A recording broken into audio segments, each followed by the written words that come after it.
अब इस सत्र में आगे झारखंड में उद्योगपतियों को एवं हिंदुत्व निष्ठों के लिए किया संगठन के प्रयास, इस विषय पर पूज्य प्रदीप खेमका जी अपना अनुभव कथन करेंगे।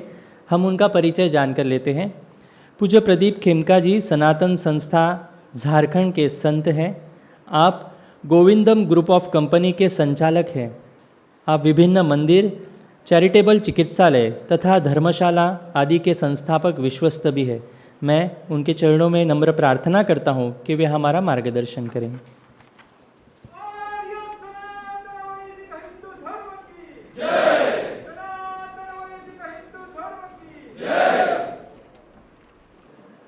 मेरे गुरु सच्चिदानंद परब्रह्म परम पूजनीय जयंत बालाजी आठवले जी धर्म संस्थापना के सगुण रूप भगवान श्री कृष्ण, सभागृह में उपस्थित सद्गुरु संत, आप सभी विद्वत जन, व्यासपीठ पर उपस्थित मान्यवर, आप सभी को कृतज्ञतापूर्वक नमन कर मैं अपना विषय आरंभ करने का प्रयास करता हूँ। मैं झारखंड के एक छोटे से जिले धनबाद के छोटा सा जगह कतराश नाम का एक जगह है, वहाँ से आता हूँ। एक उद्योजक के रूप में ईश्वरीय कार्य में सेवा के रूप में सहभागी होते हुए मुझे गुरुदेव जी की कृपा संपादित करने का जो अवसर मिला है, उनकी कृपा से जो अनुभव आ रहे हैं वो सभी के समक्ष रखने का प्रयास कर रहा हूँ। मैं पिछले 20 वर्षों से परम पूज्य गुरुदेव जी के चरणों में रहकर साधना कर रहा हूँ और सिर्फ मैं ही नहीं तो मेरे माता पिता, मेरा जो बेटा है, बहू है और उसका 6 वर्षीय पुत्र, वो भी सनातन से जुड़कर साधना कर रहा है।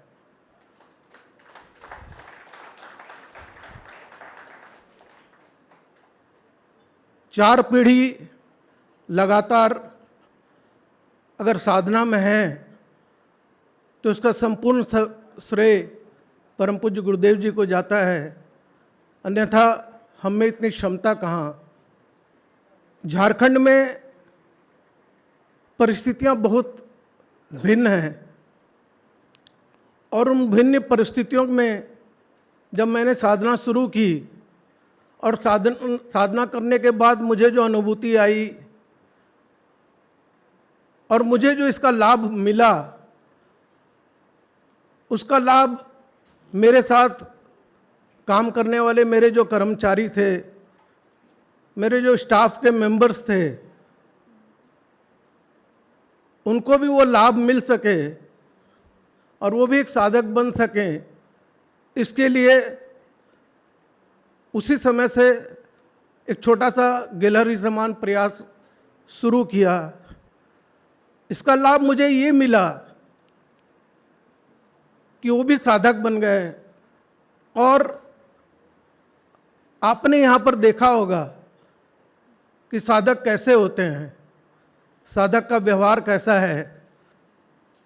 आपने जो व्यवहार यहाँ पर अनुभूत किया है, वही व्यवहार कतरास के छोटे से जगह में आप वहाँ पर मिलेंगे तो वही व्यवहार की अनुभूति आपको वहाँ पर भी होगी।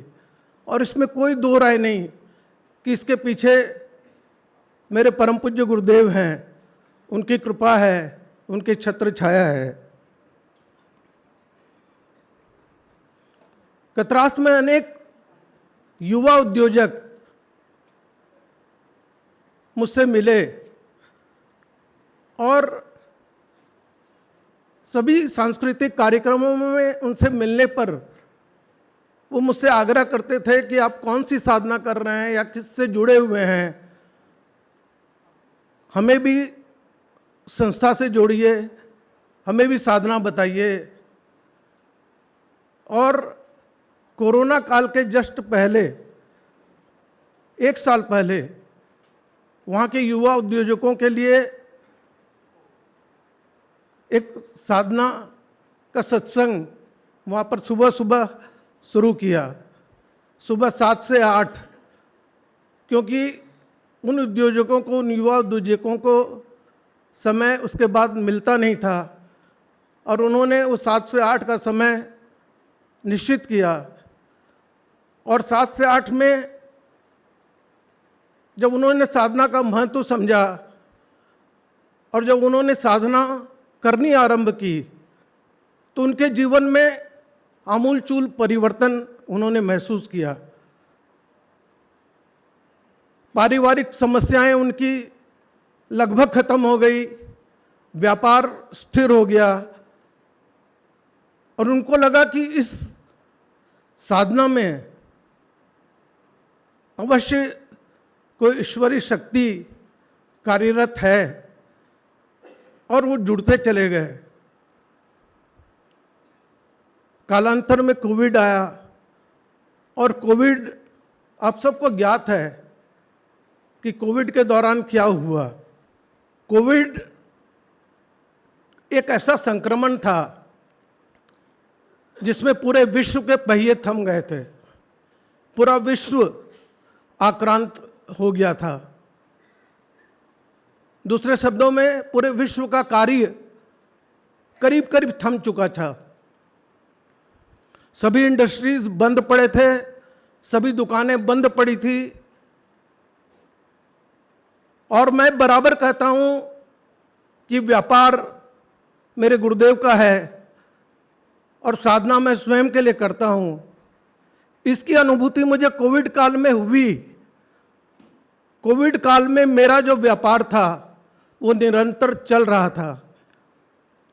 मेरा पेट्रोल पंप चल रहा था, मेरा माइनिंग का बिजनेस डबल गति से चल रहा था, मेरा सब बिजनेस अच्छी तरह से चल रहा था। जहां कोविड लोगों को डराकर घरों में रहने के लिए मजबूर कर रहा था, वहां पर मेरे जो माइनिंग के स्टाफ थे वो माइनिंग एक्टिविटीज़ में पूरी तरह इन्वॉल्व थे। और आपको ये जानकर आश्चर्य होगा कि मेरे किसी स्टाफ को कोविड का आक्रमण नहीं हुआ, और पूरी श्रद्धा से उन्होंने काम किया। चाहे वो पेट्रोल पंप का कार्य था, चाहे वो माइनिंग का काम था। साधना में सचमुच में शक्ति होती है। और आप लोग यहाँ पर बैठे हुए सभी लोग, या प्राय सभी लोग, पिछले 3 दिनों से परम पूज्य गुरुदेव जी से मिल रहे हैं, और वो शायद सभी से आपको कह रहे होंगे कि आप अपने अपने कार्य क्षेत्र में जरूर कार्य करें, हिंदुत्व का कार्य करें, लेकिन साधना अवश्य करें। और साधना का जो बल है वो मुझे बहुत अत्यंत प्रभावशाली माध्यम लगता है कि हम साधना करें और न सिर्फ स्वयं को सुरक्षित रखें, बल्कि अपने परिवार को, अपने व्यापार को, अपने उद्योग को, अपने कार्य क्षेत्र को, और जो जो आपसे जुड़े हों वो सब सुरक्षित रहें। ऐसा मुझे प्रतिक्षण प्रतीत होता है। कोविड के बाद जो सत्संग हमारा बंद पड़ गया था, वो सत्संग प्रत्यक्ष उन उद्योजकों की मांग पर हम लोगों ने फिर से शुरू किया, और आज वो सत्संग नियमित है। और उस सत्संग से जुड़कर उसमें से 3-4 उद्योजक अपने बच्चों को भी उस सत्संग में ला रहे हैं, और उन बच्चों में भी साधना का बीज अभी से पड़ रहा है।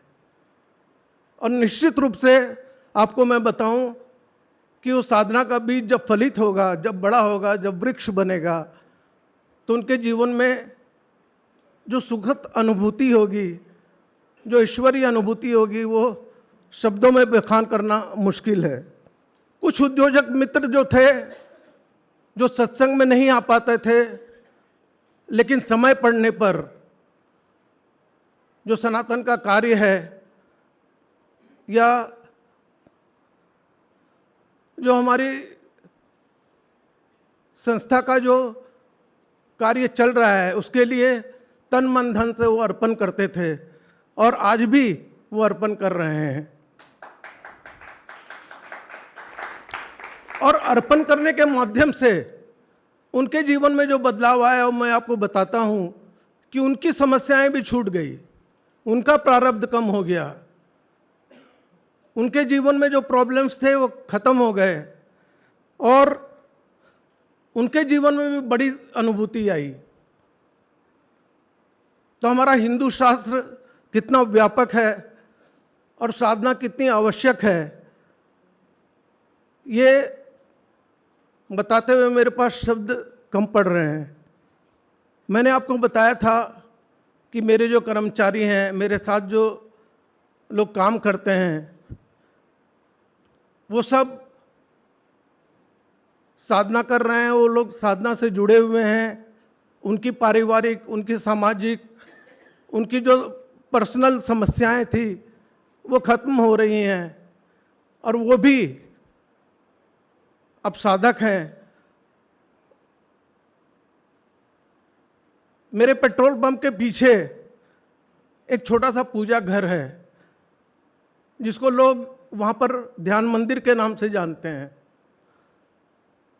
वहाँ ध्यान मंदिर में हमारे कतरास क्षेत्र के जितने मंदिर हैं वो प्रायः रात में बंद हो जाते हैं, लेकिन हमारा जो ध्यान मंदिर है, हमारे गुरुदेव का स्थान है, वो 24 घंटे खुला रहता है और कतरास के सभी लोग, करीब करीब सभी लोग उस ध्यान मंदिर में आते हैं। किसी को यात्रा पर निकलना होता है, किसी को कार्य के लिए निकलना होता है, सभी लोग उस ध्यान मंदिर में आते हैं और सभी को उसका प्रतिसाद मिलता है।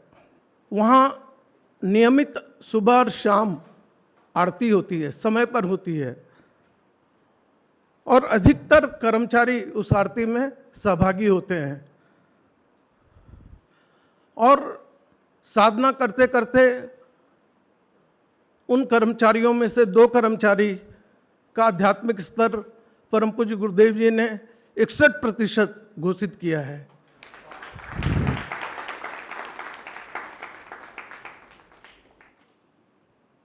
साधना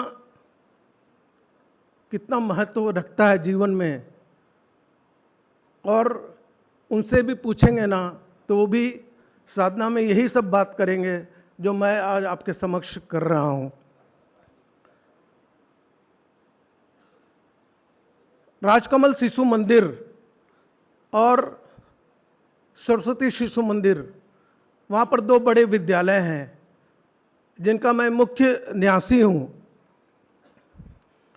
उसमें 200 से अधिक अध्यापक हैं, आचार्य हैं। उनको भी जब मैंने साधना बताई या जब हमारी संस्था के कोई भी उपक्रम के लिए, जैसे रमेश जी या सदगुरु नीलेश जी जब वहाँ जाते हैं तो उनके लिए वो विशेष जो सत्संग होता है उसमें उनका जो उत्स्फूर्त, जो उनकी जो मानसिकता है और जो वो उनसे मिलते हैं और उनको साधना बताते हैं, तो लगता है कि साधना का जो व्यापक जो छवि उनके मन में अंकित हुई है, उसके चलते उनका जो व्यवहार है वो बदला है। आज 200 से अधिक सनातन प्रभात उनके मध्य वितरित किया जाता है और सभी लोग सनातन प्रभात के नियमित पाठक हैं।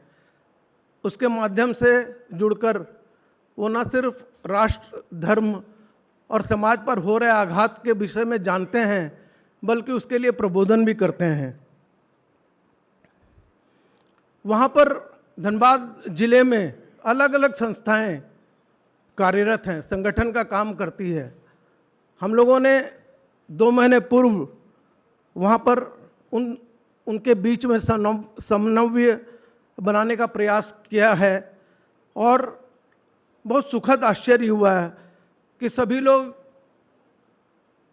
एक जगह आकर अपनी समस्याएं छुड़ाते हैं और उनमें से अधिकांश लोग साधना करने लगे हैं।